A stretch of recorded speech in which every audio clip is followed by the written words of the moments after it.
Okay, ma'am. Thank you. Uh, okay, all set, ma'am. Then I'll give you a missed call around when we are starting, ma'am, and we can. Sure. Yeah. Okay, thank you, ma'am. Thank you.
agender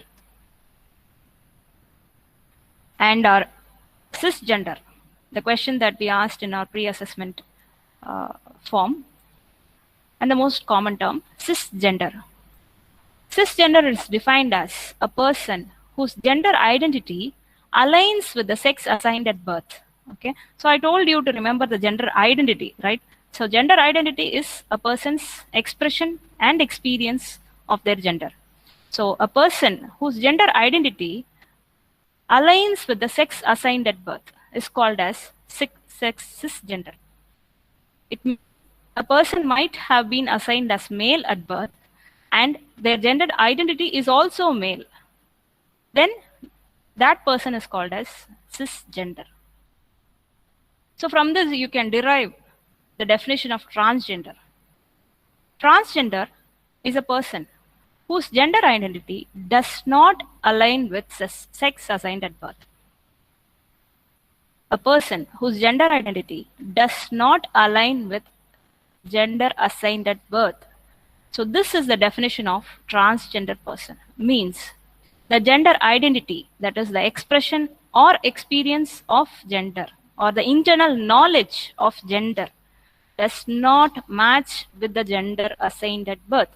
For example, a person might be assigned male at birth, but the person feels or thinks or identifies themselves as female. So the person who is assigned male at birth has an internal knowledge that they are female. This is the definition of transgender person. A person whose gender identity does not align with the gender assigned at birth. It is again an umbrella term. It refers to gender identity and gender expression. It has nothing to do with sexual orientation. So the sexual orientation is a separate criteria, and we do not classify or assign a person as transgender based on their sexual orientation. A transgender person can be straight, can be a lesbian, can be a genderqueer, but that doesn't define. So transgender, a person whose gender identity does not align with gender assigned at birth. Okay.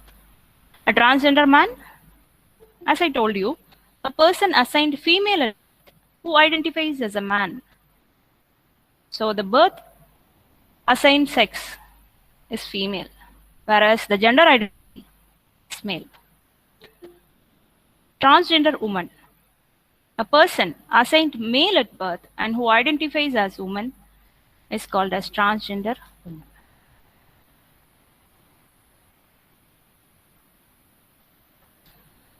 Next one, intersex.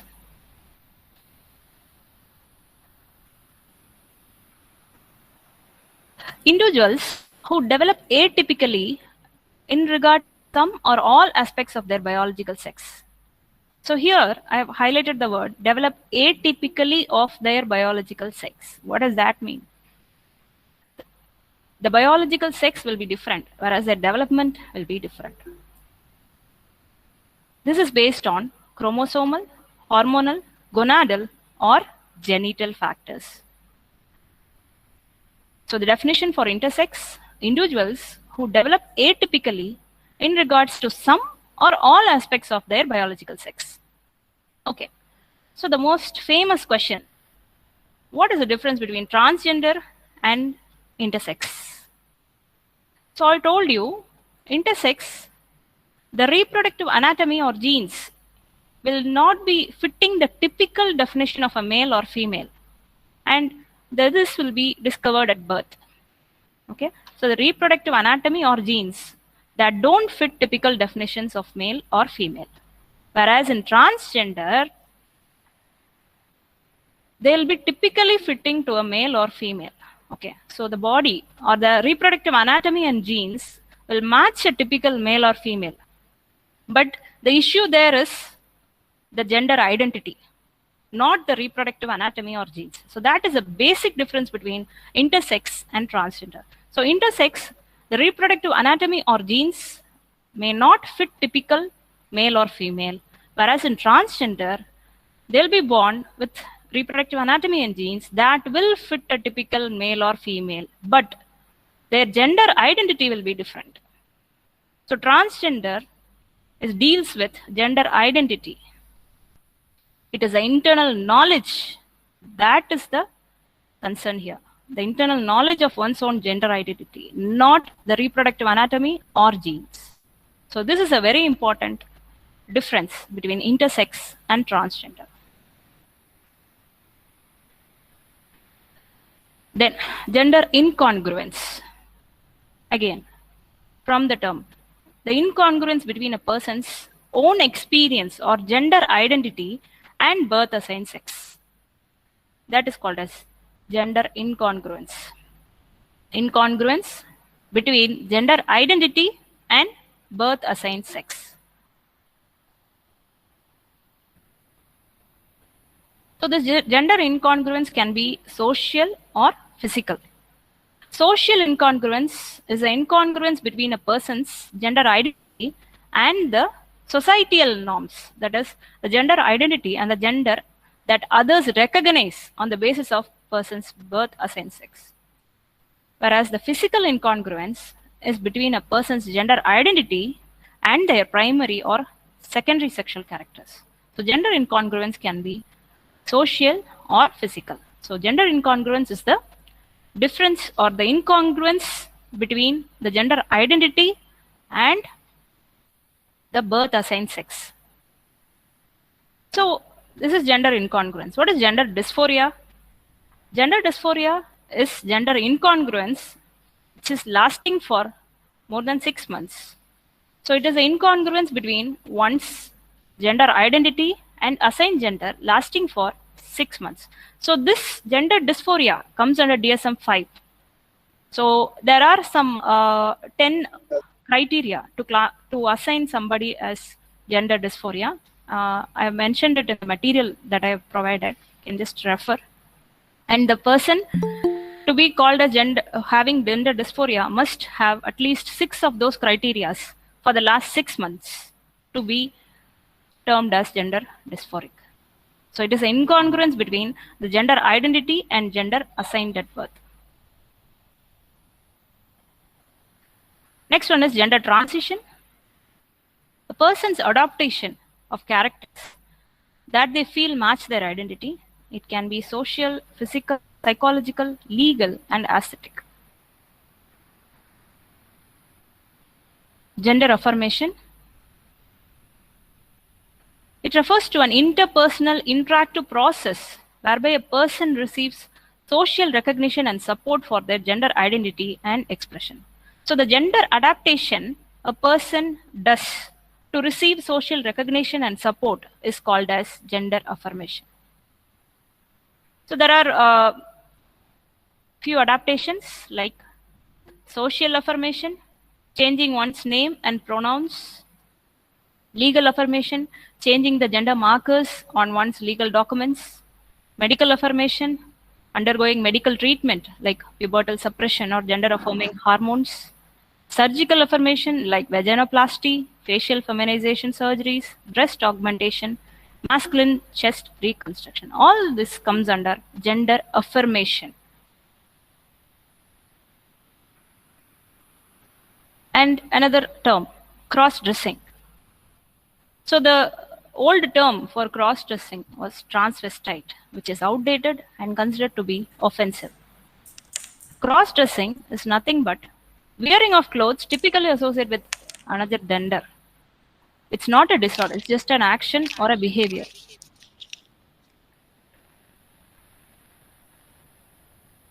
Okay, it is not synonymous with being transgender. The term transvestite is considered pejorative and should not be used.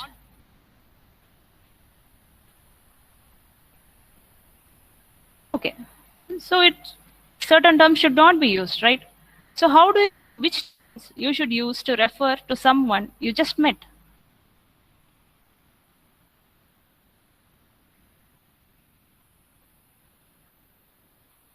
There comes the pronouns. The pronouns that are gender neutral or gender inclusive pronouns.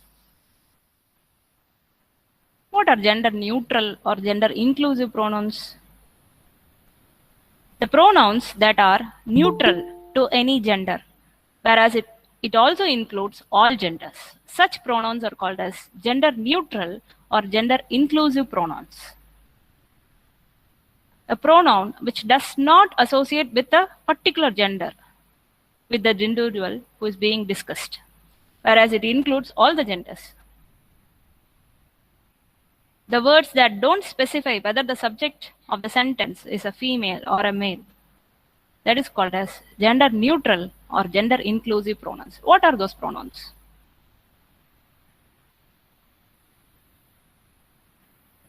The most common traditional gender neutral pronoun is they. They is a third person pronoun, which is gender neutral. Them, this person, everyone, ze or her. All these are gender neutral or gender inclusive pronouns. If you are not sure which pronoun to use, you can always use that person's name. The list of gender neutral pronouns. These are pronouns that has been added to gender neutral pronouns. He or she. Instead of he or she, one can use ze, she, he, we, t, and e. Instead of him or her, one can use zim, ze, em, ber, ter, em. Instead of his or her, one can use zir, her, er, vis, tem, er. Instead of his or hers, one can use zis, hers, ers, vers, ters, ers. Instead of himself or herself, one can use ze-self, zer-self, er-self, ver-self, ter-self, and em-self. So now, don't think you have to remember all this when you try to use a pronoun.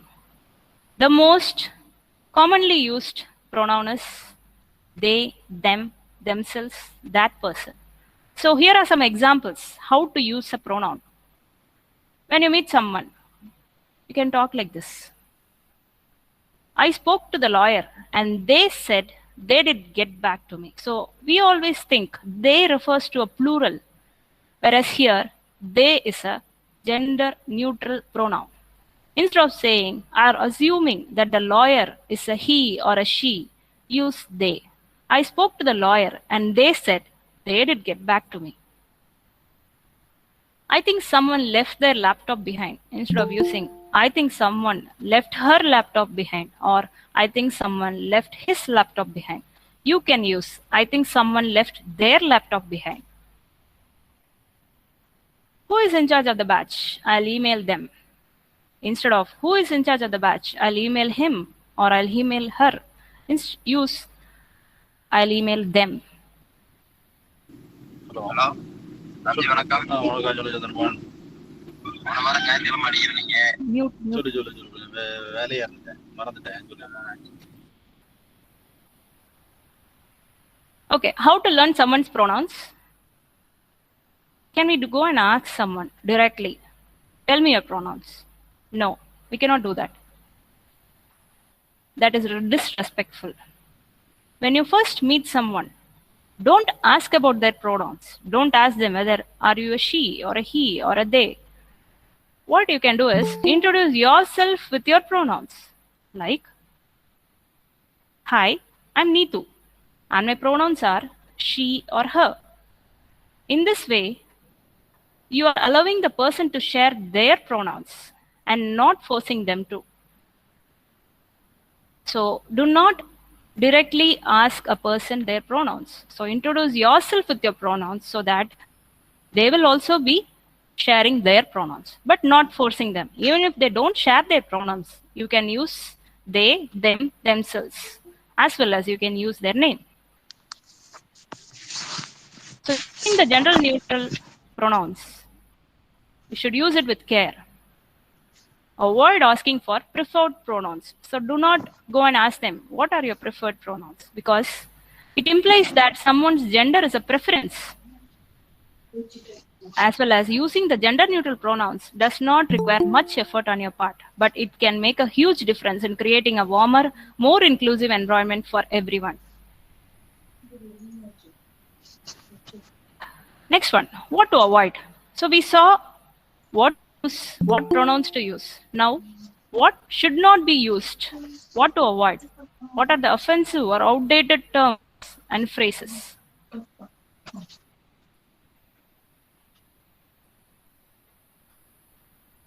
First one is sexual preference. Being sexual is not a preference. Preference suggests that being a lesbian or gay or bisexual is a choice, and that can be or should be cured. So do not use or ask, what is your sexual preference? Don't use the term homosexual. Homosexual is outdated clinical term, and even it is noted by the Psychiatric Association that the term homosexual should not be used. So it is adopted some to suggest that lesbians and gay men are somehow they are diseased or psychologically ill or emotionally disordered. So do not use the term homosexual. Next, the term hermaphrodite. It is an outdated, stigmatizing and misleading word, usually used to sensationalize. Instead, use intersex. Lifestyle.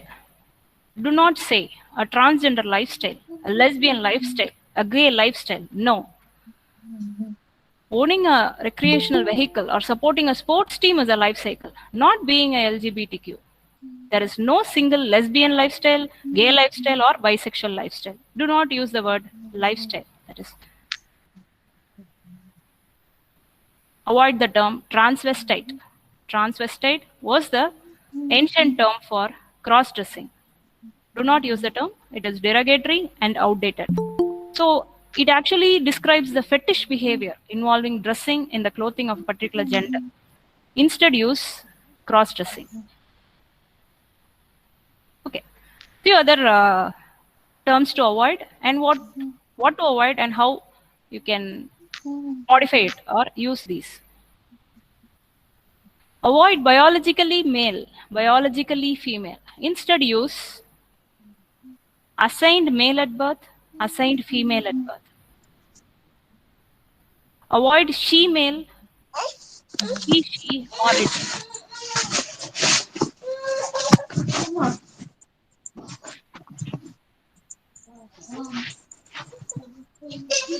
Some background noises there. Please mute that. You can mute all the participants.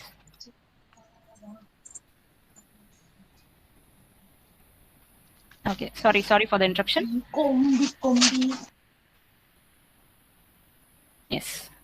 So while referring a transgender person or an intersex person, do not use she male or he, she, or it.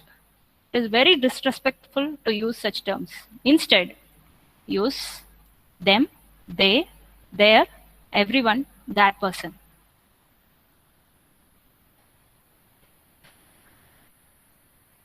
For the surgeries, avoid using sex change surgery or any treatment, sex change treatment or gender reaffirming surgery. Instead, use gender affirming surgery, because the reaffirming is actually a derogatory word. So avoid sex change surgery, sex change treatments, gender reaffirming surgery, sex reaffirming surgery. Instead, use gender affirming surgery. Avoid the word or the term homosexual. Instead, use gay or lesbian.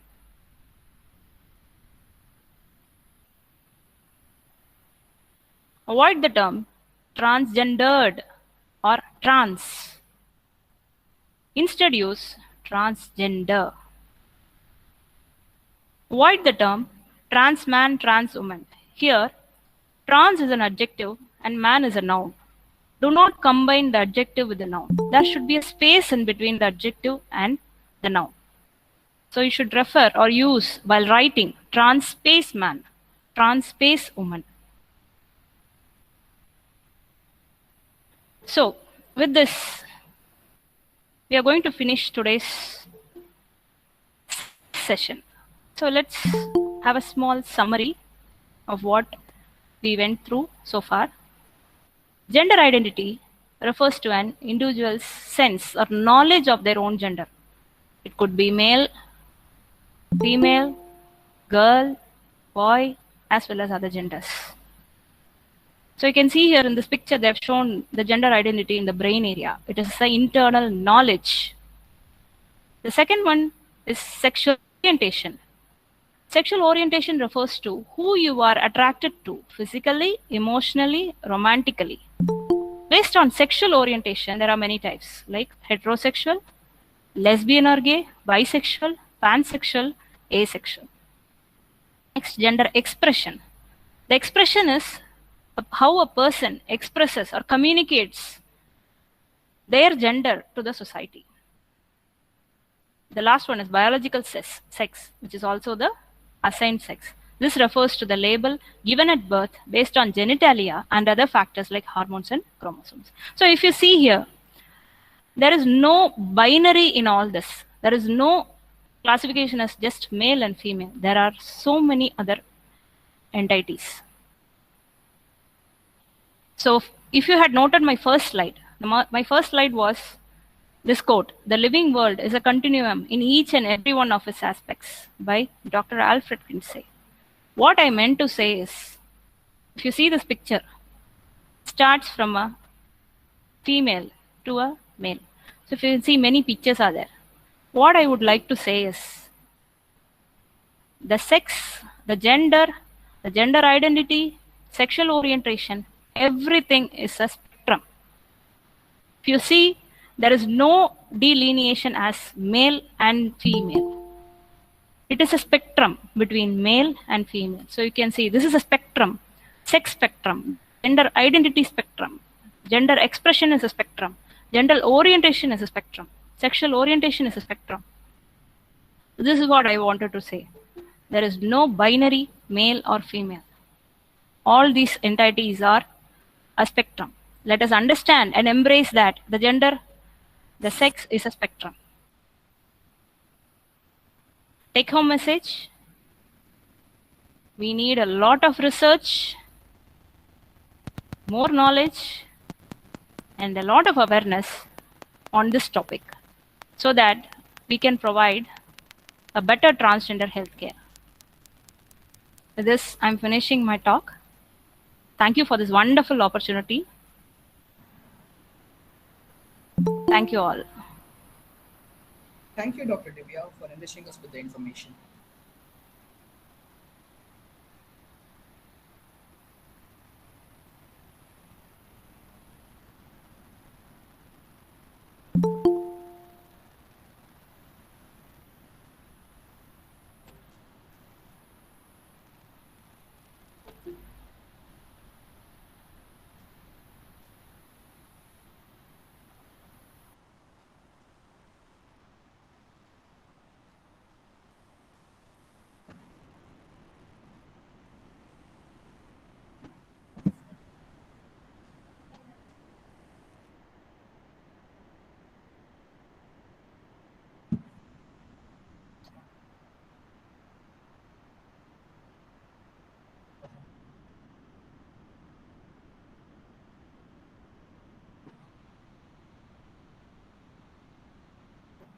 Slide.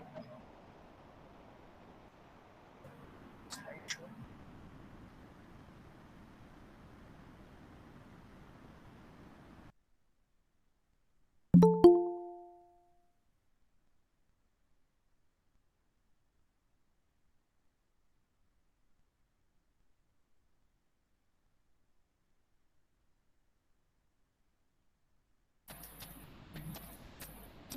Good morning, ma'am.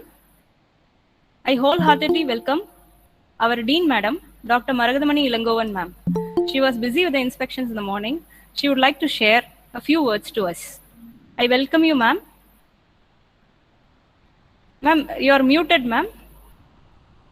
Please unmute yourself, ma'am. Okay, ma'am. Thank you, ma'am. Thank you. Good Yes, morning. ma'am. Thank you, ma'am. Hi. Continue, ma'am. Yes, Hi. Good morning, everyone. So in the morning session, I am not able to attend the inaugural function because of there is inspections going on. Sorry. I welcome you all the participants and all the faculties, and everyone, the PGs, students, and everyone. I welcome you all for this session.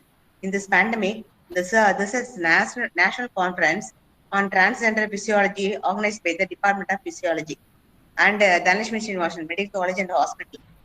I congratulate the Department HOD, Dr. Rajkumar, Associate Professor, Dr. Divya, and other faculties of this department.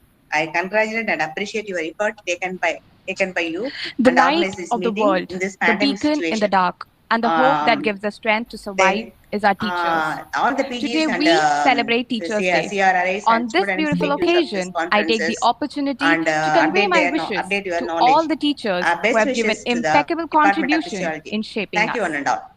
Now, Dr. Divya Thank you so will much. share a brief Thank you report for of what your happened nice on words, day ma'am. 1 of the Thank you. National Thank you, Conference ma'am. on Transgender Physiology. Good morning, one and all.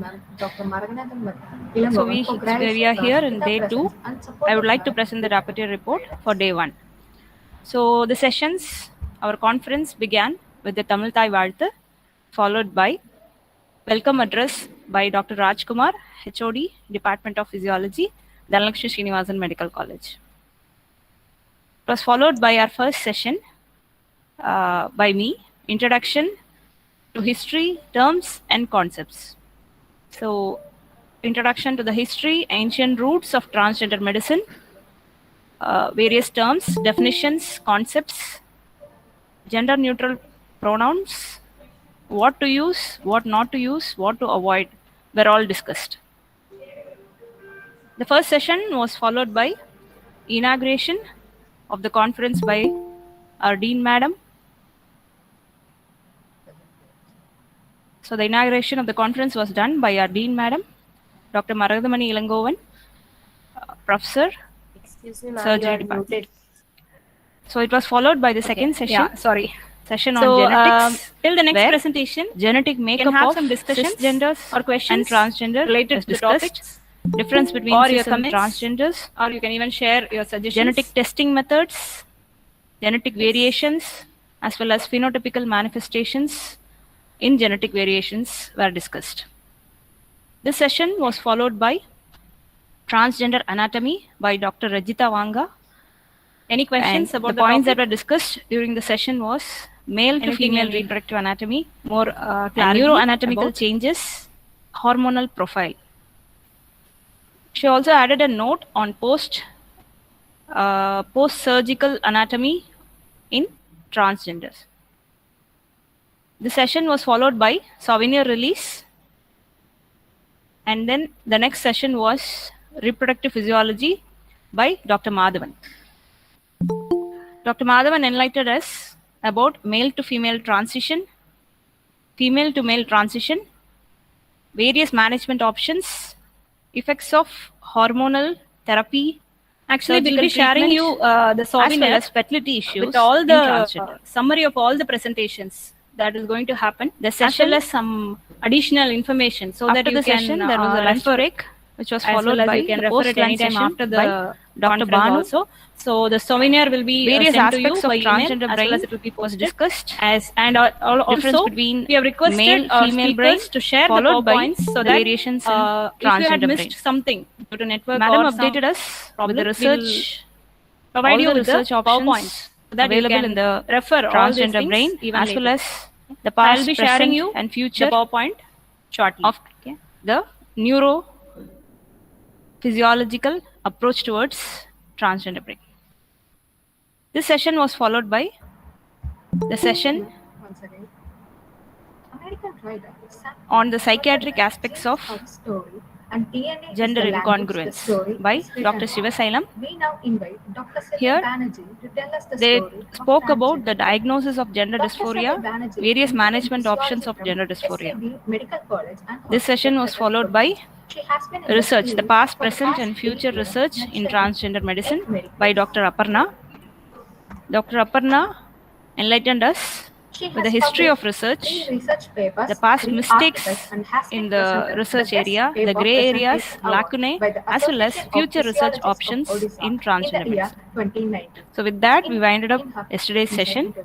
So we are here with lots of new information and plenty of sessions on day 2. Thank you.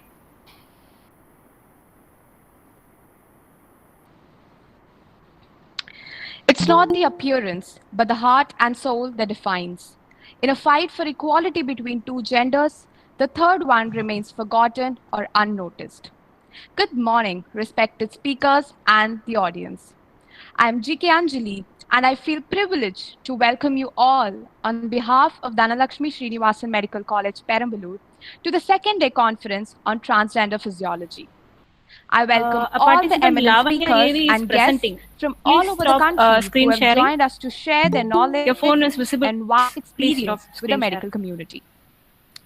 Moving on towards our first webinar of today's session, it's a great pleasure for me to introduce our speaker, Dr. Shanmuga Priya, Miss who is going Lavanya to AV, talk to us stop about the screen sharing. biochemical and endocrinological aspect. Dr. Shanmuga Priya has completed her post-graduation in biochemistry. She is currently the professor and HOD of biochemistry in Government Thoothukudi Medical College and Hospital. She is attached to SPEED and has been teaching biochemistry and physiology for medical and dental post-graduation aspirants for the past 14 years. And she has coached thousands of students who continue to come up with flying colors. She is the co-author of the book, A Guide for Preparation of All India NEET Exam, Volume 1, edition 2016-2017. She is also the Chief Advisor, Product and Research and Development of Kriya Medical Technology Private Limited. She has been instrumental in product validation and a new product development, including a point-of-care testing device for multi-drug resistant tuberculosis based on nanotechnology. She is representing India in the International Federation of Clinical Chemistry Task Force for Young Scientists for 3 consecutive terms, 2012 to 2015, 2015 to 2018, 2019 to 2021. She has received the Young Scientist Award twice in the year 2010 for the work on coronary atherosclerosis. Her work on type 2 diabetes was also chosen as the best scientific paper in the National Diabetology Conference in year 2010 at Chennai. And she received the best oral paper presentation for her work at Asia Pacific Federation of Clinical Biochemists 2013 held at Bali.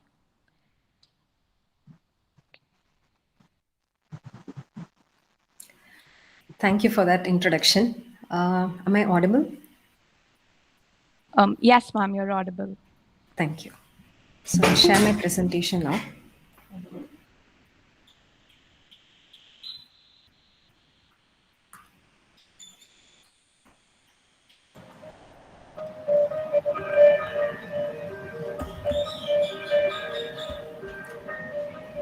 So my topic today would be biochemical and endocrinological aspects of transgender individuals. And at the outset, I would like to thank the organizing committee for having given me this opportunity to share my knowledge on this topic. And even before I can begin my topic, I would like to congratulate the organizing team for having chosen this topic, which is mostly forgotten. So this is a topic of interest to me. So objectives of this session would be because transsexualism is basically a discordance between the sex that is assigned at birth and the sex that is identified by the individual. I would like to begin my discussion by telling you how sex is assigned, how sex is determined in an individual. And after that, I would like to tell you about the differences between pseudo-hermaphroditism and transsexualism. And I know Dr. Divya has given you enough introduction to all terms related to transsexualism. But for you to be able to understand my topic, I would just give you a brief introduction to various terms. Just the 2 terms: who is a trans woman, and who is a trans man. So that introduction will be done next. And then I would give you an insight into what are the biological causes, probable biological causes of transsexualism. And finally, about endocrinological aspects of sex-affirming hormone therapy. So these are the objectives of my topic. So let's begin with how is sex determined. Sex in an individual can be determined at 3 levels. The first level is, as we all know, it is a chromosomal level or the gonadal level. And the second one is internal genitalial level. And the third one is external genitalial level.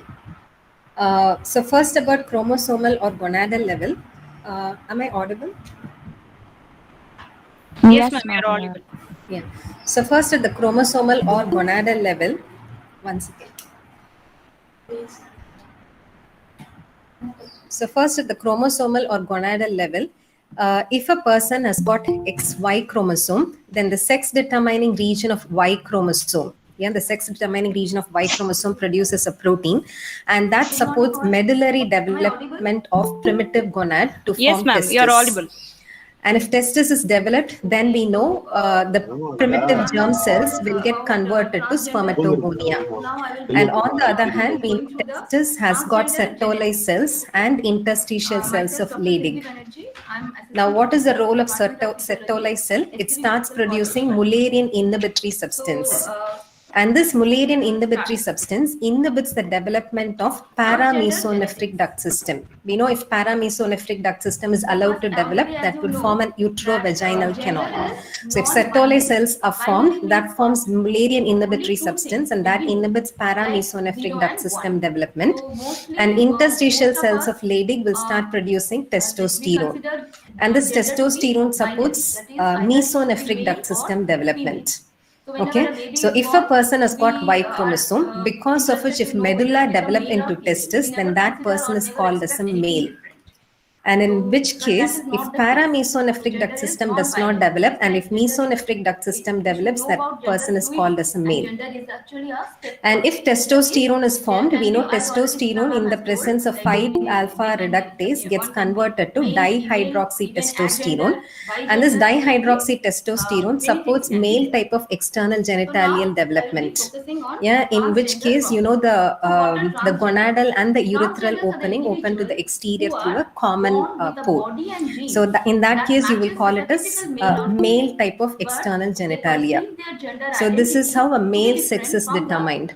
On the other hand, how is a female sex determined? If the person does not have Y chromosome, if SRY protein is not produced, then by default cortex of the primitive gonad develops into an ovary. In that case, the person will be called as a female. And if there is no Mullerian inhibitory substance, then by default paramesonephric duct system develops, then that is called as female internal genitalia.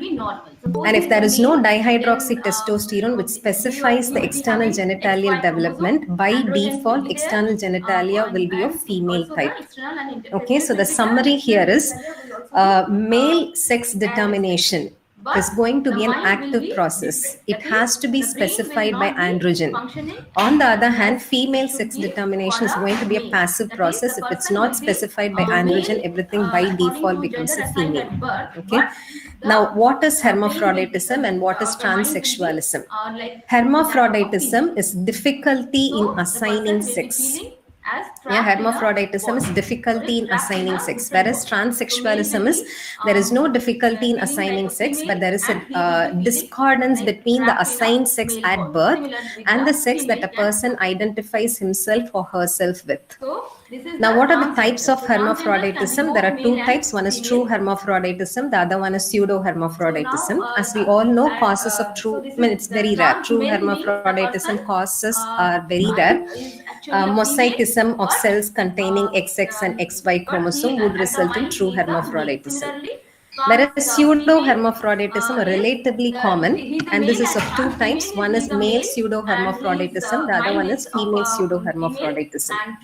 Now, what is male pseudo hermaphroditism? If the person has got XY chromosome, if the person has got XY chromosome, because of which if medulla has developed into testis, but there is difficulty in assigning sex either at internal genitalial level or at external genitalial level, then that person will be called as male pseudo hermaphrodite. Whereas who is a female pseudo hermaphrodite? There is no Y chromosome. Yeah, because of which cortex has developed into an ovary, and there is a difficulty in assigning sex either at internal genitalial level or at external genitalial level, then that person will be called as a female pseudo hermaphrodite. Okay, so what is transsexualism? I told you there is discrepancy between the identified sex by the individual and the assigned sex at birth. And what are the two types of transsexualism? I mean, most commonly it is trans women and trans men.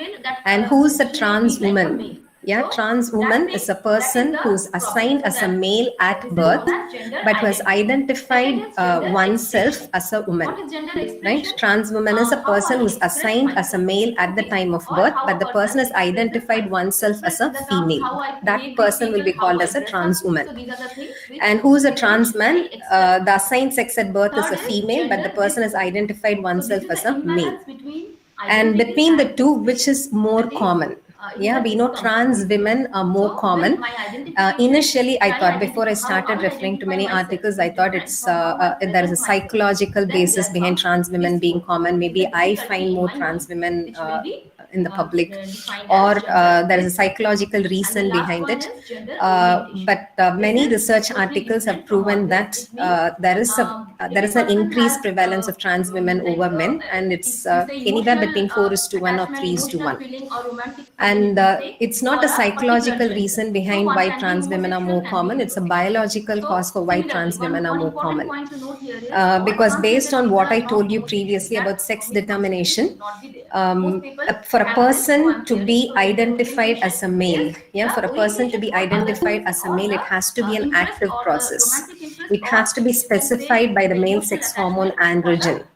So for any reason in a person, if there is low androgen level or if there is low androgen activity, then the brain fails to undergo masculinization. I know many feminists have this quote, right? We must have come across this quote most often quoted by feminists. Women brain and men brain are not wired differently. And as medicos, we know, yes, it is wired differently. Of course, there are biological causes and environmental causes, caused by this the society. For example, evolutionary causes can be one of the reasons for why men brain and women brain are wired differently. For example, we say women are not that good at topography. Finding directions, women are not that good at.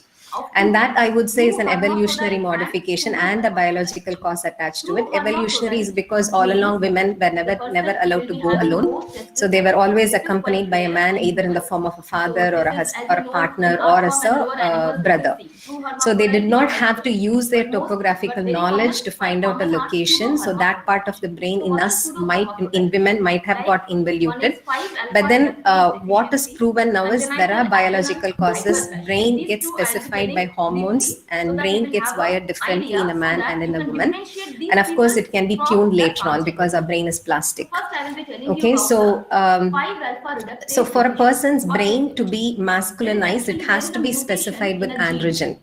Okay, so if there is any reason for which there is a low androgen level or low androgen activity, that person's brain fails to identify itself as a male brain. So the person finds it difficult to identify oneself as a male, and the person wants to identify oneself as a female. And that is when there is going to be a trans woman. Okay, so what is the most common cause of trans women? Many studies have shown that a trans woman's androgen receptor is longer when compared to the corresponding cis men. Trans women is somebody who's born as a man who wants to become a woman, to be identified as a woman, right? So in them, the androgen receptor is longer when compared to a cis man. Okay, and longer androgen receptors have lesser affinity. They exhibit lesser affinity for androgen. So in brain, androgen is not able to act on it properly. So the cortical area thickness, we know the areas wherein cortical regions are thickened in a man and a woman are totally different. So that specification does not happen, and that is why the person identifies himself or herself as a woman. Okay, so that is the most common association which is observed in a trans woman of having longer androgen receptor. In that case, when or why do you think there is going to be a trans man? Trans men are most commonly observed in conditions of hypogonadism, wherein there is no production of androgen, no production of estrogen. So there is a dilemma in the brain development. There is a dilemma in terms of masculinization and feminization of brain. And whenever there is a dilemma, we know social factors come into play. And socially, men are considered more powerful. Men are more independent. So when there is a dilemma in a person's mind, then the person chooses to become a man. Okay, so that is one cause of trans men. Example is 17 alpha hydroxylase defect. Yeah, 17 alpha hydroxylase defect. We know that 17 alpha hydroxylase is related to conversion of cholesterol to androgen. You can check this image. So this flowchart shows you that 17 alpha hydroxylase is the enzyme which is involved in the conversion of cholesterol to androgen. And these androgens in the presence of aromatase get converted to estrogens. So whenever there is 17 alpha hydroxylase defect, there is low androgen, low estrogen. So it is hypogonadism. Both are not present. But then when there is a dilemma, the person chooses to become a man. So that's one cause of trans men. And another interesting cause of trans men is 5-alpha reductase deficiency. And we know 5-alpha reductase is concerned or related to the conversion of testosterone to dihydroxytestosterone. And I said dihydroxytestosterone is necessary for male type of external genitalia to be established. And if dihydroxytestosterone is not formed in the intrauterine period, the external genitalial cells are not specified with dihydroxytestosterone. So by default, it develops as a female type.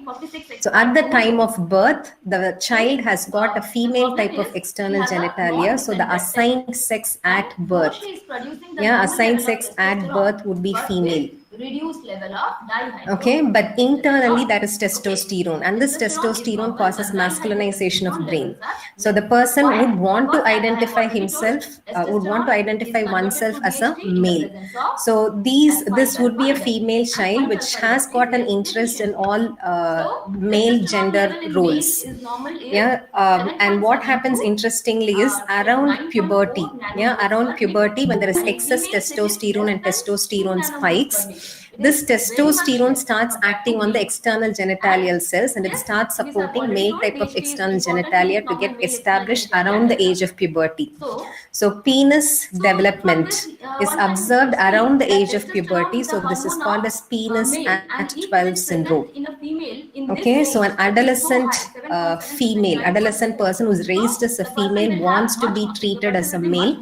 That is one cause of trans men. And that is caused by 5-alpha reductase deficiency. So these are the biological causes identified so far. But I'm very sure that there will be a biological cause behind every trans man and trans woman. And that is why ICD-10 has classified transsexualism as a disorder, but ICD-11 is planning to shift it to incongruence. It is considered as gender incongruence of adolescents and adults. So it is no more a disorder. There is no more a psychological disorder. There is a biological cause that is attached to it, which means we have to be supportive of transgender individuals. Okay, so other endocrine causes of trans men, as I told you, exposure to androgen in any form, either in utero or after birth. Example for exposure to androgen excess in utero or after birth will be congenital adrenal hyperplasias. So congenital adrenal hyperplasias because of either 21 beta hydroxylase defect or 11 beta hydroxylase defect or any of these enzyme defects, cortisol will not be formed.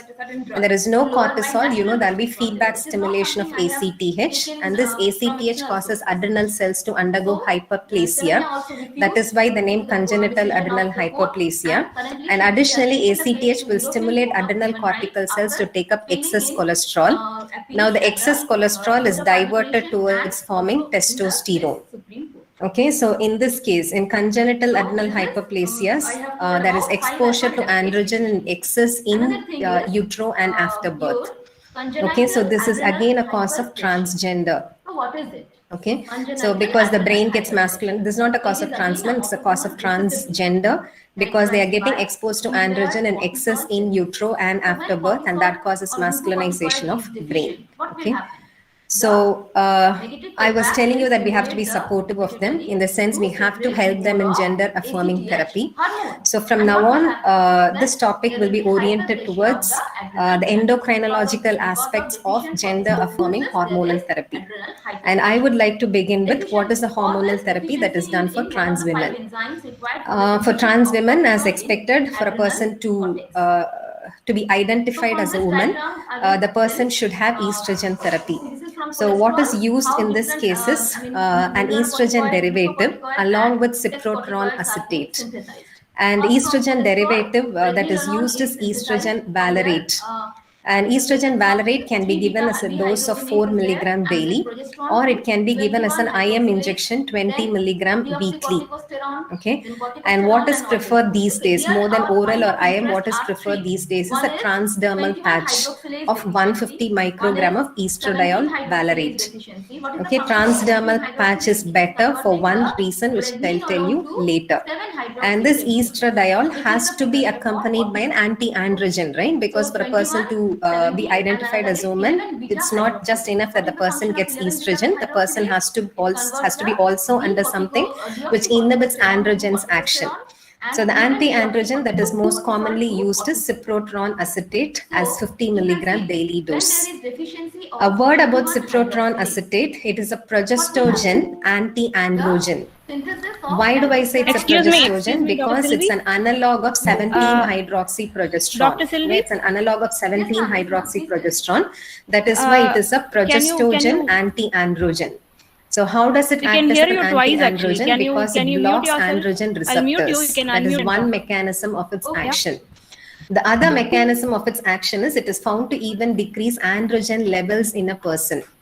And the mechanism by which it decreases androgen level is it is a progesterone analog. So if it's a progesterone analog, we know it suppresses GnRH pulse. When GnRH pulse is suppressed, FSH and LH will be suppressed. And when LH is suppressed, testosterone levels will be low. So that's an advantage. Testosterone level being low because of low LH is an advantage. Yeah, sure. But there is also a disadvantage attached to this because it's a progestogen. Because it's a progestogen, progesterone causes prolactin secretion, right? And how does it cause prolactin secretion? Progesterones basically inhibit dopamine's inhibition. Yeah, they inhibit dopamine's inhibition of prolactin secretion. So because it's a progesterone analog, it inhibits dopaminergic inhibition of prolactin secretion. So there is excess prolactin secretion. So hyperprolactinemia is one of the side effects of hormonal therapy in a trans woman. And this hyperprolactinemia is not just because of cyprotron acetate, but also because it is accompanied by an estrogen derivative that also stimulates prolactin secretion. That's why prolactin estimation is done regularly in a trans woman who is on hormonal therapy. And if hyperprolactinemia is observed, or sometimes they even progress to share your screen, a pituitary adenoma of lactotrope. So in that case, you cannot continue cyprotron acetate. It has to be replaced with spironolactone. So spironolactone, we know, is a potassium-sparing diuretic, which also has got anti-androgen effects. But this is not as effective as cyprotron acetate. So this is preferred. But if a person presents with hyperprolactinemia, then that can be replaced with spironolactone. Okay, so this is the hormonal therapy that's commonly used in a trans woman. It's an estrogen valerate that is given as a transdermal patch that is accompanied by cyprotron acetate, which is given as a daily dose. And what are the effects of these hormonal treatment? First, let me tell you about the beneficial effects or the desirable effects of these hormonal treatment. The first one is, as expected, breast development. Yeah, it begins close to 6 months, and soon it reaches a plateau. So close to 1 year, it reaches a plateau following initiation of this hormonal treatment. So even till then, if the person is not satisfied with the breast development, then they have to think of mammoplasty. So that's about breast development. And additionally, it also causes voice changes, BMI changes. So body mass index changes would include an increase in the body fat distribution and reduction in the muscle mass. And then about voice change, it is quite resistant to hormonal therapy because the changes that are induced on the vocal cord by androgen is not that reversible. So many a times trans women are not happy about the voice change that they get because of hormonal treatment. They try surgical correction of their vocal cord to increase the pitch. Okay, even that has not been that successful. Okay, so that's about voice change. And then facial hair reduction takes 2 years after initiation of hormonal treatment. And around the same time, male type of baldness can also happen because the person is under the influence of androgen. We are trying to inhibit it. We have not successfully inhibited it. So there is hair reduction, and at the same time, there is also action of androgen. So male type of baldness, many times a complaint from a trans woman. And if that is the complaint, it can be treated with finasteride, which is a 5-alpha reductase inhibitor. So dihydroxytestosterone is not formed. That will inhibit male type of baldness. But because finasteride can cause sexual dysfunction, it should not be continued for long. Okay, so these are the effects of hormonal treatment. It starts with breast development, BMI changes happen, voice change is quite resistant, facial hair reduction takes 2 years, and then male type of baldness is a complaint. And what are the non-desirable effects of hormonal treatment? First is because of estrogen. So as expected, estrogen causes thromboembolic tendencies. And the reason behind why it causes a thromboembolic tendency is estrogen derivative, any estrogen derivative, when it reaches the liver, gets converted to estrone. Yeah, and only after it becomes estrone, there is an increase in the rate of protein synthesis in the liver. And so it starts releasing more thrombin, and that increases thromboembolic episodes, increase the rate of thromboembolic episodes. And it also stimulates the liver to release inflammatory markers like CRP. So put together, that can cause an earlier incidence of thromboembolic event. And that is why I said transdermal patch of estrogen valerate is more preferred, because if it's a transdermal patch, it bypasses the first pass metabolism that happens in the liver. I said only after these get converted to estrone, many of the thromboembolic effects precipitate. So transdermal patch can overcome this, and that is why I said transdermal patches are more preferred for estrogen valerate. And then about hormonal responsive cancers. One is breast cancer. But interestingly, many studies have shown that have proven that there is no increase in the incidence of breast cancer among trans women as compared to cis women. Yeah, a woman who's born and identified as a woman. When you compare that person with a man who's identified as a woman, there is no difference in the incidence of breast cancer. But of course, trans women breast cancer incidence is more than a cis man. The person is born as a man, right? So when you compare it with the cis man, it is more. So there is a probability of a person who's a trans woman ending up in breast cancer. That is why frequent examination, self-examination should be taught to a trans woman. And it is protective against prostate cancer, of course. Okay, and then about bone mineral density, again it is protective because the person is under estrogen therapy. And they found out that many studies have found out that trans women before initiation of hormonal therapy have a bad bone mineral density. And they say probably it's because of low exposure to sunlight. Okay, for some reason, trans women before initiation of hormonal therapy, they have a poor bone mineral density. After initiation, it normalizes. So that's about bone mineral density. And we know reduced fertility is one of the effects of hormonal therapy, because if a person is on anti-androgen, the sperm count is going to reduce. So before initiating hormonal therapy, the person has to be counseled about reduction in the fertility. And if the person wills to have a biological child, sperm cryopreservation can be given as a choice. And about initiation of hormonal therapy, because many come up with, many repent after starting hormonal therapy. Particularly, this is more common among trans men. Okay, so you cannot just like that start hormonal therapy if a person comes and identifies oneself as a male or as a female, which is not concordant with the assigned sex.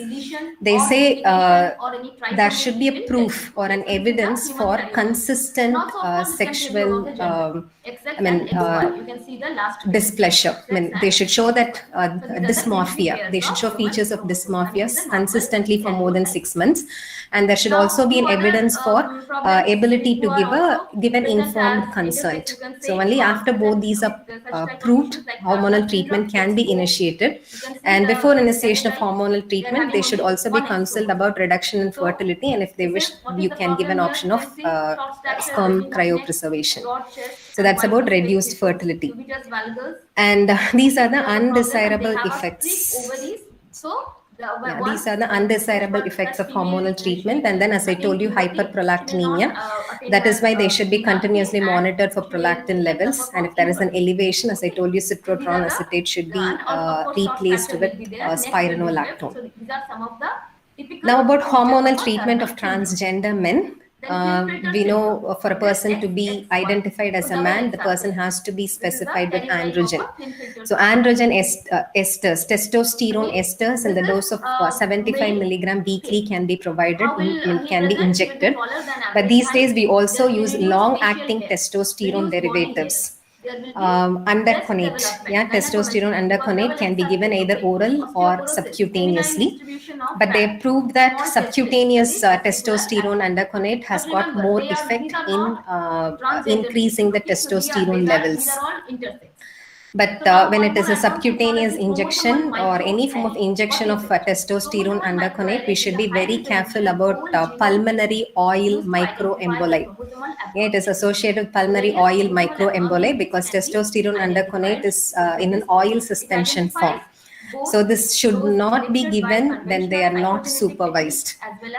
So in India, there are many black markets wherein hormonal therapy is being done for all these transgender individuals. So that's why this has to be done only under supervision, because there is a possibility of pulmonary oil microemboli when it is testosterone underconate. And even after giving testosterone underconate, which is more potential in increasing testosterone levels, many a times they come with a lack of menstrual suppression, in which case we have to add medroxyprogesterone acetate in the dose of 5 to 10 milligram, or you can suggest oophorectomy.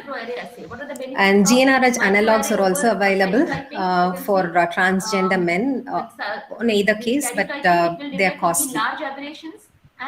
Okay. And what are the effects of hormonal treatment? Before telling you about all desirable changes that happen following hormonal treatment for trans men, there is one common undesirable effect which is observed in 80% of trans men, which is acne. They say 80% of them present with back and facial acne. And then voice change, it's quite quick. Even as early as 4 to 6 months, there is an observed voice change wherein there is reduction in the pitch because testosterone is quite good at it. So that's about voice change. And then this is the thing important for us, whole exome sequencing. So what is exome? We know there are exons and introns. Exons are the protein coding regions of a gene. So when the whole genome we take, all the exons, you're not audible. The whole genome we take, that is known as exome. So genomic technique for sequencing of all the protein coding regions of genes in a genome, that is known as exome. So whole exome sequencing means we are sequencing or analyzing the whole, the whole exome. Okay, so it is a two-step procedure. But before that, I will tell you the whole exome is just 1% of human genome. Okay, so the procedure, two-step procedure. First is select only the subset of DNA that codes for protein. Yes, the exons. Okay, the human have 1,80,000 exons, which constitute about only 1% of the human genome, or approximately 30 million base pairs. Okay, and the second step is you have to sequence it, sequencing the exonic DNA using any high throughput DNA sequencing technology. So this is the whole exome sequencing. Basically, we are seeing only the exome. Sorry for the interruption. Any defect in the exome we will detect. Exome yeah, ma'am is back. We will detect, but not the introns. Okay. Now comes the. Can you hear me? Yes, ma'am. Yes, ma'am. Genomic sequencing. I'm sorry for the interruption. There was a power cut. I had to change the power source. Continue. So whole genomic sequencing is you analyze or sequence both exome and the intron. So I was telling you about effects of hormonal treatment in a trans man. As I said, acne is one of the undesirable changes, and then voice changes happen quickly. Muscle mass increase also happens quickly as early as 6 months after initiation of hormonal treatment. And one of the another undesirable effect is increase in systolic blood pressure and an increase in the hematocrit. Testosterone increases the rate of erythropoiesis, so they often present with increase in systolic blood pressure and increase in hematocrit. They also present with dyslipidemia. So dyslipidemia, in the sense, they present with an increase in triglyceride level and a decrease in HDL level.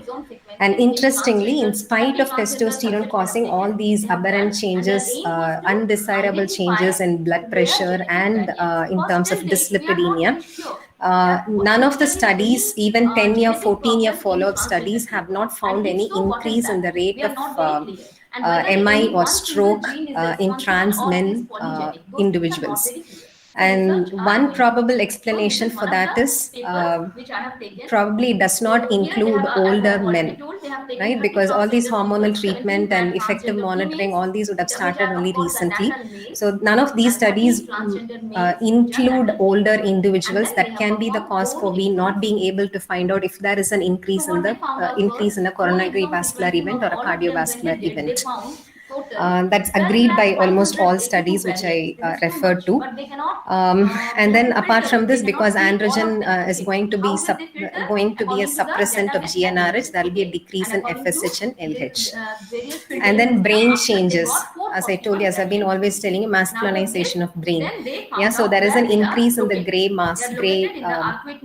matter mass as early as 7 months. So brain changes also happen, quickly begin in the presence of testosterone. And then breast development, there is a decrease in the glandular tissue and increase in the fibrous tissue. There are various genes. So this is quite not. And then bone mineral density. It's quite interesting. I won't say it's interesting. There is one interesting observation about bone mineral density. When a person is on androgen, because the estrogen effect is suppressed, there can be probably a reduction in bone mineral density. But because the muscle mass is increased, this muscle mass and the increased force that is put on the bone, there is generally a balance between the reduction and the increase in the bone mineral density even in a trans man. But what happens is, in a trans man, after oophorectomy, generally individuals stop hormonal therapy. Abrupt stoppage of hormonal therapy is possible, in which case they suddenly deteriorate in terms of bone mineral density. So if a person has undergone oophorectomy, the hormonal therapy needs to be continued at least to avoid a reduction in the bone mineral density. Okay, so these are the effects of hormonal treatment in a trans man. And then a word on follow-up. How should we follow up a person who is on a hormonal therapy? Initially, after initiation of hormonal therapy, they should be followed every 3 months until the hormonal levels are in concordance with what is observed in a cis man or in a cis woman. If it's a trans man, the androgen level should equate to what is the reference range for a cis man, and accordingly. So until then, it has to be followed up every 3 months. And once it has come to the reference range, then it can be continued, and the hormonal measurement has to be done every yearly. This is what guideline says. And apart from this, we should also be continuously monitoring for all complication related parameters. For example, as I said, hematocrit has to be measured, and then we'll have to measure blood pressure. And if it's a trans woman, you should be watchful of thromboembolic tendencies getting increased. So all those parameters should be continuously watched, and self-examination should be taught. So not only for trans women, even trans men, they say when compared to trans women, trans men have more prevalence of breast cancer. They say it is observed after breast ablation surgery. So both trans men and trans women should be taught self-examination of breast. So that's about serial or sequential monitoring of all parameters related to complications. So the summary is transsexualism is a discrepancy or a discordance between the sex that is assigned at birth and the identified sex. And there are two types, trans men and trans women, most commonly. So trans women are more common, and there are almost always there is a biological cause behind trans women and trans men individuals. So we need to be supportive. And gender affirming hormonal therapy can be initiated. At this point, I would like to say that if you look at most of the difficulties in hormonal therapy, it is only to reverse those changes which have already happened. So if it's an adolescent who finds a discordance between the assigned and the identified sex, initiation of this therapy at an earlier stage will be of help to those individuals. And if it's an adolescent person who is a trans individual, then there are two phases to this treatment, hormonal therapy. One is there should be suppression of puberty, and then we should also support them with hormones. Okay, so that's about gender affirming hormonal therapy. And trans women are treated with estradiol valerate and cyproterone acetate. And if it's a trans men, they are treated with testosterone esters. And the complication associated with trans women hormonal therapy is thromboembolic tendencies and hormone responsive cancers and hyperprolactinemias. And trans men, the complication can be related to an increase in the hematocrit or dyslipidemia. So such parameters have to be continuously monitored. And trans men with testosterone underconate, they should not be allowed to inject themselves unsupervised, because there is a possibility of pulmonary microembolism, oil microembolism. And even with testosterone underconate, they might need medroxyprogesterone acetate to stop menstruation, or they might need oophorectomy for the same reason. Your PowerPoint slides. Okay, so thank you. Yes. Okay. Thank you so much, ma'am, for that wonderful presentation. If any of the members of audience have any doubts, please ask. Ma'am, one question is there from Shalakulam. Doctor has asked, ma'am, how long will it take to get a male facial hair for a trans man when they start Tiger's hormonal therapy? So studies say it takes a very long time for facial hair. They say 1.5 to 2 years. Okay, I hope that answers your question. Dr. Anju Baby had raised her hand. If you have a question, please ask now. It has few things which I am going to tell.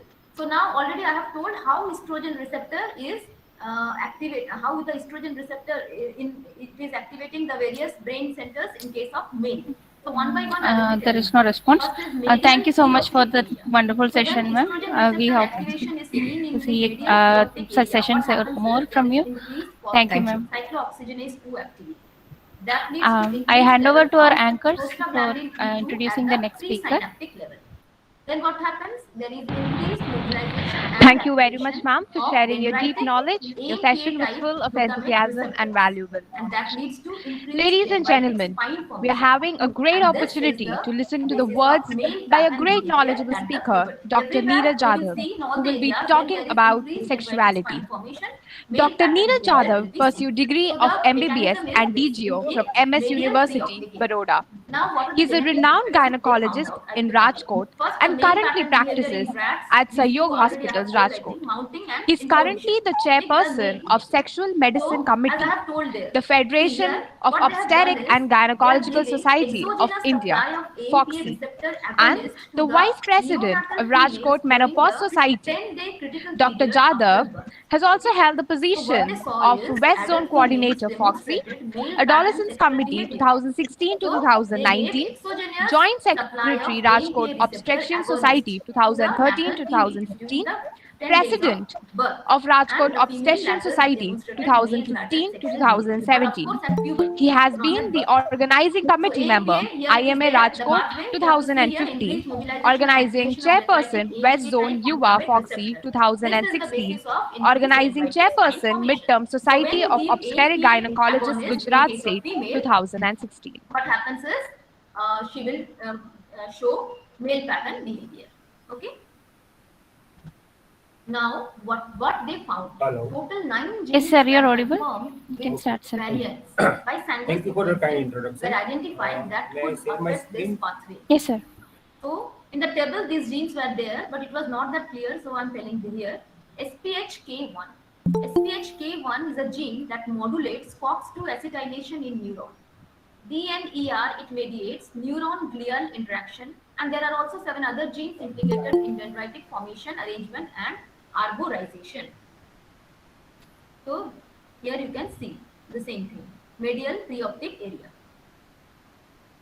So these 9 genes are there. So now, any defect in their formation, anywhere we can modulate, that it can be any genetic problem in these particular genes. Yes, sir. You'll have to present your entire screen and then go back to the presentation and then present can be it. presented. So now the ventromedial nucleus. So estrogen receptor activation in ventromedial. Yes, sir. When you nucleus present, you won't be happens able to see the with Google Meet presynaptic screen, release only the of presentation. glutamate. Sir. Again, postsynaptic NMDA receptors are there. There will be 2 things will be happening. One is calcium influx into the neuron, and second is activation of MAP kinase. Again, the final outcome is increased number of dendritic spine, and there will be male pattern of behavior. Okay, so here again 4 Sanger confirmed variants were noted. 4 genes, RIM-S3 and RIM-S4, their role in presynaptic vesicle fusion and neurotransmitter release. GRINI is the NMDA receptor. MAP4K3 is a MAP kinase. Okay, so any alteration in them can present with gender dysphoria. Okay, this is the thing I'm trying to tell. So it is actually they found out all this. So now the anteroventral periventricular nucleus. What they found out here, estrogen receptor activation in AVPV nucleus. What will they see? What will it cause? It causes increased TNF alpha levels, and that leads to 2 things. One is decreased in BCL2 level and increase in BAX, BAD level. Are you able to see my screen? And these are the pathways for normal apoptosis. Yes, sir, we can see. So this leads to neuronal apoptosis. And so first of all, leads to more good morning and happy World Sexual Health Day. In case of male, the LH surge is prevented because of this. And this year theme is the sexual health Decreased in physical world, volume is and the thought motto to is prevent adult male rodents from exhibiting the LH surge characteristics of female. The reason for choosing the motto on is the message of igniting awareness of the sexual health because of this pathway, there is neuronal apoptosis and enforcing them, volume as there are also many violations and and abuse of the sexual right in the volume, digital it space. is thought to prevent adult male rodents And from today is also the exhibiting Teachers' Day, LH so surge let me wish you all of you happy Teachers' and Day. one confirmed candidate gene, BOK, has been associated Sex and with now let us go to the topic, sex and response to sexuality. BAX, pathway. Both So are all the these are different very words. new. Sexuality is So different now from the the sex. It's not third is the equivalent to arcuate nucleus. sex. Again here, the What is estrogen receptor sexuality? activation in arcuate nucleus Sexuality is a level word of activated we used to talk chloride channel. about how Then we chloride understand our influx will be bodies seen into the and neuron, how and we there will be understand polarizing our effect on the neuron. relationships.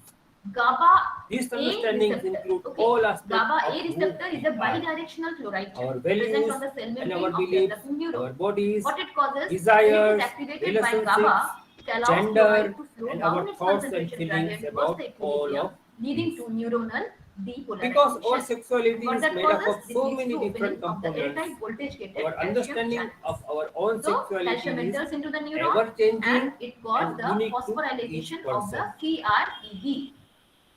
Okay. So this is a So that sexuality leads to will decreased which dendritic composed spine of the number so many in things: arcuate body, nucleus thoughts and of the feelings, developing gender, male rat. relationships, and So value and arcuate beliefs. nucleus It's not a dendritic single thing. spine are less in case of male rat. Sexuality is a diverse, and there are many different types. It transcribes It and can take time to transmembrane figure A out plus the channel that is sexuality upregulated that in a fits you compensatory fashion best. in neurons where And your GABA A sexuality receptor can activity change was over time too. experimentally So there is discovered. nothing fixed about the Now, sexuality. variant effects in transgender males compared to transgender Coming to the females. terms with your So sexuality, estrogen it receptor can be very activation has liberating, differing and even opposing exciting, developmental and effects in positive different brain experience. regions and in different sexes. Sexuality is an How it is important part different? of who Genes you are. associated with those There is no developmental right or pathways that wrong. contribute to It's all gender about dysphoria what in is both right natural for sexes. you. Okay. So coming to the conclusion, Some people an have a hard individual's time gender identity accepting others is a who are result of different a for complex themselves. interplay between multiple genes If someone as gives well you a as hard time environmental about your and sexuality, societal factors. it's good to talk Okay, to someone we about cannot find a it. single You gene. don't need to be deal So with it it is a by polygenic yourself. threshold model. That is, there are various genes as we have already seen. There are various Sexuality areas of is brain not about affected who by you have estrogen, sex with estrogen or how and there are often you various have genes it. also which are Sexuality is the about your person's sexual behavior feelings, or leading to thoughts, gender dysphoria or trans attractions, behavior, whatever and it is. So behavior it is a toward polygenic the threshold other model. people. and it has put You an can end find to other research people for physically, single so-called sexually or transgender emotionally gene. Seriously, attractive. people were in All search for those single things are part transgender of gene. your So that search sexuality. should stop now, Sexuality because is whatever diverse, little we it is know personal, now at this time, it is it is a important part of photogenic threshold who model. you are. Now, in some individuals, a Discovering single your genetic sexuality can variant be may a be very sufficient liberating, to exciting, cause and gender positive dysphoria. experience. Okay, Some it doesn't people mean experience that discrimination particular due to their variant would be necessary sexuality. or sufficient to If cause someone genetic gives you hard dysphoria in the time, whole talk about population. it. So, what do you mean? It may be that This is we found out what so is many difference genes, between sex, gender, some and 400. I mean, sexuality. at the end we found Sex certain is a some biological 41 genes, trait I think, that which society can associates the with mutation being in male those or can lead female. to gender dysphoria. But Gender is it a is not cultural that all meaning should be there to attached produce to being dysphoria. masculine Anyone or can produce dysphoria. feminine, Again, which that one influence is the not the one which personal is the only one which identity, will like produce man, dysphoria. woman, In some transgender, people, intersex, that one can produce, gender others queer, can produce, and or among others. it is not that And what one is is sexuality? producing means It it is a will sexual produce one, that attraction, mutation may not produce practice, and I mean, identity which gender Excuse me, sir. dysphoria at all. Hello, So yeah. it is Neeraj very sir, your much slides are not like changing. gender fluidity. Not Here also changing. we have to be Yes, quite sir. fluid It's still in the to first show slide. that behavior. We cannot be that rigid. So that is the thing. Okay, so a It's single not in the genetic slideshow variant may also. be sufficient to cause gender dysphoria, but it doesn't mean that that particular variant would be necessary to sufficient to cause gender dysphoria in the whole population. Thank you.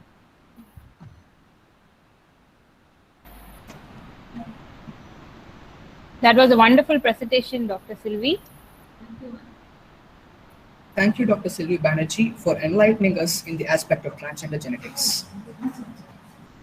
Moving on, we now have our next speaker, Dr. Rachita Vanga, with PhD in Medicine Anatomy. She has experience as a working professor for 13 years and mentored 4 PhD research scholars, 5 paper presentations, 15 publications, and 5 research works. She is also a successful YouTuber, attracting 7,500 subscribers with her videos on human anatomy. She is currently working in Vinayaka Mission, Warrior Medical College.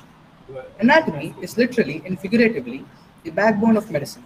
And now we invite Dr. Rachita Vanga to dive into transgender anatomy. Please take over the mic, Dr. Rachita.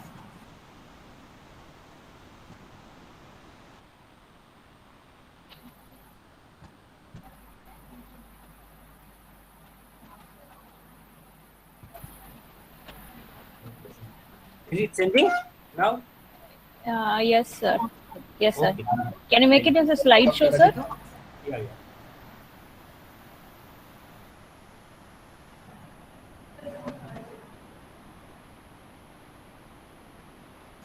So because was talking about sex, gender, and sexuality. Sex is a biological trait that society associates with being male or female. Gender is a cultural Dr. meaning Rajita? attached to being masculine or feminine, which influence personal identities like man, woman, transgender, intersex, etc., etc. And sexuality is a sexual attraction, practice, and identity which may or may not align with Am the I sex audible? and gender, like Yes, Yes, ma'am. Yes, heterosexual, ma'am. You're audible. homosexual, Yeah, just a bisexual, second. I will something share like that. the screen. Gender, sex, and sexuality are all pretty complicated ideas, and definitely not as black and white as some people might think. The most important thing to realize is that you are not defined by your sexuality or gender. You are you, and that is awesome. To help us understand about this concept, how they are different from each other, and where they might overlap, If my screen is visible? Trans Student Educational Resources, an organization in the US, has developed a handy graphic called the Gender Unicorn. Is Just my look screen at is it. It is a visible? very Am I audible? Yes, ma'am. idea. Okay. The Gender Unicorn is designed to help us Thank you for your understand kind words, Doctor. gender, A sex, greeting and a and warm welcome to Excuse one me, and sir. all. The next Before slide is initiating, I not want to visible, sir. thank The same slide. Organizing Committee, Department of Physiology, the Lakshmi Srinivasan Can you please Medical click the College next and slide? Yes, Hospital sir. for giving me this Yes, opportunity. sir. Thank you. I am honored to be one of the speakers of today's event. So today, I am going to Yes, sir. It is speak visible. on an We can continue, amazing sir. topic that is transgender anatomy. It has changed, but slideshow is not there. Can you put So it on the before going slideshow, into the sir? topic, I have made I a just slideshow want to only. ask few questions Slides are for like your that, own but it's not in self-assessment. slideshow mode. You can press answer the these bottom questions in button. the chat box.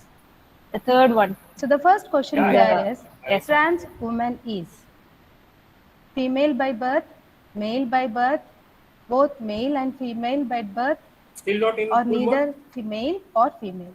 You can mention A, B, C, No. D, whichever your No, sir, option is actually. in the It's okay, then you chat can box. present in this way, sir. Oh. The next question So is, gender would unicorn there is be designed any to help us anatomical understand differences between gender, transgender and sex, others? attraction, also Yes, called no, sexuality. I don't know. You can see that You some can of these mention concepts anything. have an arrow next to them, The and third others question are is, having a are dots. transgenders are This is intersexual because beings? some concepts are on the Yes, spectrum of range, no, I while don't know. others are more fixed. Few more questions So to it is a very complete the beautiful questionnaire. So which part of brain idea would be to responsible understand for the about the transformation? Insular cortex, sexuality. limbic components, On the image, you can hypothalamus, see that the gender none of the identity above. has a rainbow If your symbol answers next to are it, multiple, you can and write that the A, unicorn B, is C in speaking the about options. the symbol. This is The because last gender question identity here is is, inside us, sexual and identity it's and how gender we feel identity about means our the same. gender. No, yes, We may have been taught or I that the don't male know. and female are So two these are only the few gender questions. identities. You This can is answer binary these view of the answers in the gender, chat box. but actually there are many So different let's get into the Sir, topic. slides are not changing, sir. Sorry So for objectives interruption. of today's session is, we I will don't learn know about what's determining the sex and what is What is that? transgender, what is the difference between intersex and transgender. I mean to say anatomical differences between intersex and transgender, and basic terminology to understand the anatomy of transgender and reasons for transformation into a transgender, and external, internal, genital anatomy, neuroanatomical aspects, Can you please put it in a gender slideshow? affirming surgeries, Yeah, I put in slideshow, and but I don't know post because I'm used to surgery changes. Zoom, and Okay, sir. Google is very new for me. It's Sorry okay, for sir. that. Okay. So the transgender is the term which is not new for us. They are there in this world since our ancient times. It is changing The now. best example is Shikandi, who is an androgynous We can see the character in gender identity Mahabharata. slide. Yes, Yeah. sir. So Maybe you can, transgender after people are every seen slide, in you every can region change it. around the world, from It is every changing. racial Yes, sir. and ethnic Okay, background. thank you. Maybe Thank you, your sir. classmates, Best thing colleagues, बनाए तो। neighbors, friends, and relatives. So they are there with us So let's about, since talk about the gender long. identity. On the image, you So can see one that the thing we gender have to note identity that has been rainbow being symbol next transgender to is it, not a and that the disease or unicorn is thinking abnormality. about the symbol. This is because gender identity is inside us, But and it is still, how we the feel transgender about our community own is gender. fighting for their We may basic have been human taught that the rights. male and female are the only gender identities. I'm happy to This say is that they binary are view of the making their gender. way with grit But and actually, there conviction are many different to understanding overcome of the gender. discrimination. If you So don't identify transgenders are exclusively with the emerging with their being male or success stories female, in every and field, instead feel like because you fit after all, somewhere they between are these all two, humans you like might us. identify So here are with few being iconic non-binary. transgender achievers Many with cultures have scripted broader history in idea India. around the gender than just being male or female, and have done so far very So long gender time. needs to be taught at schooling. It is changing now, slides. So Left what side is is visible. transgender? What it means to Hello. be? Yes, So sir. already Yes. it was Okay, thank explained you. by Dr. Divya. How much Just do I you feel will like a give a small man, note a about it. woman, or something So else? transgender This is are your those gender whose identity. gender identity This is is a different spectrum, from because gender you they could are feel thought little to like be a at man, birth. a lot like a woman, So and determining maybe sex, also that is, bit like a the something sex else. determination at birth Or you could feel is like usually none of Ma'am, these. determined. That ma'am, would make you Yes, ma'am, a sorry to gender, interrupt, ma'am. meaning that you Ma'am, don't are you feel having any of different this slides, gender ma'am? Is the identity same slide, first that slide is fits on you, for us? and that is okay too. no, my Now colleagues let's are go to able to gender see the expression. You can present see that slide the which I am green showing. dots that Gender needs to symbolize be taught at gender schooling. expression That Slides is are the visible. slide. outside Slides the are uniform. visible. This is Okay, am because I the audible, gender madam? expression is what is Yes, visible madam. Audible, Very about ma'am. clear. your gender Okay, to thank the you so other much. people. I think there is some How much internet do other issues. people Please check. read you as a masculine, Okay, ma'am. feminine, Okay, ma'am. Thank a you. bit of both, Thank you. or something else, or perhaps nothing at all? So talking about the This could determining depend of on how sex, you dress, the sex how you determination walk, at how you birth is talk, usually how you act, determined by the or appearance of on your external body shape. anatomy, and Some of prenatal your gender determination expression, like can your be done by haircut, using ultrasound. clothing, or So makeup, most people this never could think change about from their day to what day. is their gender identity.